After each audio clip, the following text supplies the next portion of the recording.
de disciplina ha fet.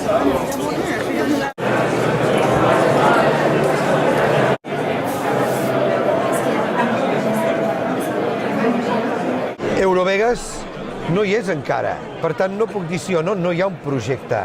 Dit això, que és un tema delicat i complex, jo crec que tot allò que sigui una inversió important per Catalunya, sempre que les lleis fonamentals es respectin, ha de ser que sí. Si no respecten elements fonamentals, hauria de ser que no.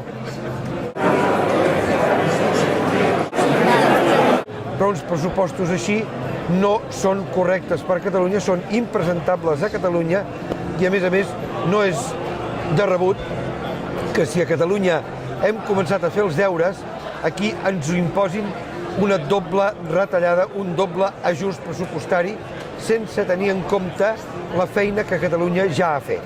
Per tant, hi ha hagut una esmena a la totalitat i, per tant, és un no a aquests pressupostos.